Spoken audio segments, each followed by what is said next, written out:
भाई, मारो मुझे मारो। पहलगाम इस्लामिक आतंकी हमले के बाद पाकिस्तान की स्थिति आ बैल मुझे मार वाली दिखाई दे रही है। दरअसल भारत ने हमले के जवाब में पहली कार्रवाई के तौर पर इंडस वाटर ट्रीटी को निलंबित करने समेत कई कड़े कदम उठाए, तो बौखलाहट में पाकिस्तान ने शिमला समझौता निलंबित कर दिया। पाकिस्तान का यह फैसला खुद के पैरों में कुल्हाड़ी मारने जैसा है। क्यों?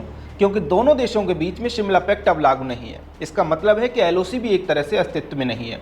इसी समझौते से लाइन ऑफ सीज फायर को लाइन ऑफ कंट्रोल में कन्वर्ट किया गया था। अब जब समझौता नहीं है तो एलओसी भी नहीं है, और अगर एलओसी नहीं है तो फिर पाकिस्तान को घुसकर मारने में किसी समझौते का उल्लंघन भी नहीं होगा। जी हाँ दोस्तों, यही पैक्ट अब तक रोकता था, अब न पैक्ट है न कोई रोकने वाला। इसी शिमला पैक्ट में यह भी लिखा था कि दोनों देशों के बीच अगर कुछ विवाद होता है तो दोनों देश द्विपक्षीय बातचीत से शांतिपूर्ण तरीके से उसका हल निकालेंगे। अब जब पाकिस्तान ने इस समझौते को सस्पेंड कर दिया है तो ये बाध्यता भी अपने आप खत्म हो गई। आगे बढ़े उससे पहले एक बात और समझिए कि पाकिस्तान अधिकृत कश्मीर में घुसने में अब तक एलओसी सबसे बड़ी बाधा थी, क्योंकि पीओके तक जाने के लिए उसे पार करना पड़ता। अब एलओसी नहीं है, इसका अर्थ एकदम स्पष्ट है कि पीओके को वापस लेने में हमें कोई समझौता या संधि नहीं रोकती। ऐसे में भारत अपना पीओके वापस लेने का प्रयास करे तो चौंकिए मत, क्योंकि पाकिस्तान ने खुद ही समझौते को निलंबित कर दिया है।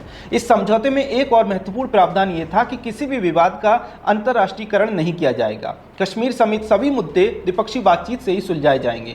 मजे की बात यह है कि पाकिस्तान ने इस क्लॉज का कभी भी पालन नहीं किया। हालिया उदाहरण कश्मीर का ही है। जब भारत ने आर्टिकल 370 हटाया तब पाकिस्तान ने दुनिया भर में जाकर हाथ पैर मारे, दुनिया के कई देशों में जाकर भारत पर दबाव डालने के लिए बोला। यूएन तक में पाकिस्तान ने कश्मीर को लेकर जमकर बयानबाजी की थी। ऐसे में इस क्लॉज का पहले से कोई महत्व नहीं था। अब एक बात बहुत ध्यान से समझिए, 1971 में पूरी पाकिस्तान के बांग्ला बोलने वाले मुसलमानों को पश्चिमी पाकिस्तान के आतंक से, उनकी क्रूरता से बचाने के लिए भारत ने पाकिस्तान से युद्ध किया था। उस समय इंदिरा गांधी देश की प्रधानमंत्री थी। 1971 का युद्ध भारतीय सैनिकों ने बहुत बहादुरी से लड़ा और जीता, लेकिन इंदिरा गांधी ने समझौते की टेबल पर भारत को हरा दिया। युद्ध हारने के बाद जनरल याहिया खान ने पाकिस्तान के राष्ट्रपति के पद से इस्तीफा दे दिया और जुल्फिकार अली भुट्टो पाकिस्तान के नए राष्ट्रपति बनाए गए। 2 जुलाई 1972 को हिमाचल प्रदेश के शिमला में पाकिस्तानी राष्ट्रपति जुल्फिकार अली भुट्टो अपनी बेटी बेनजीर भुट्टो के साथ समझौता करने आए। शिमला समझौते में जिन जिन बिंदुओं पर इंदिरा गांधी ने सहमति दी थी उन पर हमेशा सवाल उठते रहे। युद्ध जीते हुए एक देश ने ऐसा समझौता किया जैसा कोई बंधक देश भी न करता। याद रखिए, भारत ने जब ये युद्ध जीता तो भारत के कब्जे में पाकिस्तान की लगभग 15,000 स्क्वायर किलोमीटर जमीन और लगभग 93,000 युद्धबंदी थे। इंदिरा गांधी ने इस समझौते से पाकिस्तान की पूरी जमीन लौटा दी। सभी युद्धबंदियों को भी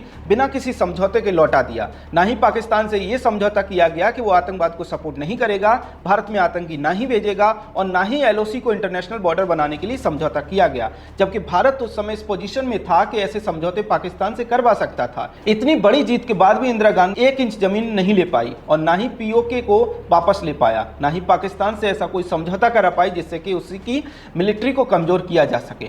ये सब तो छोड़िए, पाकिस्तान के सेना के किसी एक भी अधिकारी पर बांग्लादेश में अत्याचार करने का मुकदमा तक नहीं चला। सिर्फ इतना ही नहीं, पाकिस्तान ने बांग्लादेश को उस समय मान्यता भी नहीं दी थी। इसके बाद भी इंदिरा गांधी ने युद्ध में जो कुछ जीता था सब कुछ पाकिस्तान को लौटा दिया और उसके बदले में भारत को कुछ नहीं मिला, नील बट्टे सन्नाटा। कश्मीर समस्या का परमानेंट हल तक नहीं निकाला गया। इसलिए हमेशा कहा जाता है कि भारत युद्ध के मैदान पर तो जीत गया था लेकिन समझौते की टेबल पर हार गया था। अब जबकि पाकिस्तान ने इस समझौते को निलंबित कर दिया है तब भारत पर इसका कोई प्रभाव नहीं पड़ेगा, क्योंकि पाकिस्तान ने तो पहले से इसका कभी पालन नहीं किया। सिर्फ कश्मीर का अंतर्राष्ट्रीयकरण ही नहीं बल्कि कारगिल युद्ध में भी पहले पाकिस्तान ने ही हमला करके समझौते का उल्लंघन किया था। एक सवाल यह भी है कि पाकिस्तान ने इसके साथ ही जो दूसरे फैसले किए हैं उनका भारत पर क्या प्रभाव पड़ेगा। पाकिस्तान ने लगभग वही फैसले किए हैं जो कि भारत ने पहले से लागू कर दिए थे। इसके अलावा उन्होंने इंडियन एयरलाइंस के लिए अपने एयर स्पेस को बंद कर दिया है। तो देखिए, 2019 के बाद से इंडियन एयरलाइंस पाकिस्तान के एयर स्पेस की बजाय दूसरे रूट को प्राथमिकता देती दिखाई दे रही है। अब जबकि पाकिस्तान ने एयर स्पेस बंद कर दिया तो इससे भारत के एविएशन मार्केट पर मामूली प्रभाव पड़ेगा, लेकिन साथ ही पाकिस्तान को जो ओवरफ्लाइट फीस मिलती थी वो भी बंद हो जाएगी। दूसरा, उन्होंने सभी तरह के व्यापार को, चाहे वो तीसरे देश के थ्रू हो, उसे भी बंद कर दिया है। तो देखिए, 2019 के पुलवामा के बाद से ही भारत पाकिस्तान के साथ किसी भी तरह का सीधा व्यापार नहीं करता था। तीसरे देश के थ्रू बहुत कम व्यापार होता था। 2024 में भारत के कुल व्यापार में उसका हिस्सा 0.11% था और 2025 में 0.05%। इससे स्पष्ट है कि उनके इस कदम से भारत पर शायद ही कुछ फर्क पड़े। ऐसे में एक बात कही जा सकती है कि चाहे बौखलाहट में पाकिस्तान ने जो फैसले किए, अंततः वो उसी के लिए खतरनाक साबित हो सकते हैं। पाकिस्तान ने शिमला समझौते को सस्पेंड कर दिया। इस पर आपका क्या कहना है कमेंट सेक्शन में हमें जरूर बताएं। अगर आपको हमारा कंटेंट पसंद आता है तो हमारे चैनल को फॉलो भी कर लें। जय हिंद।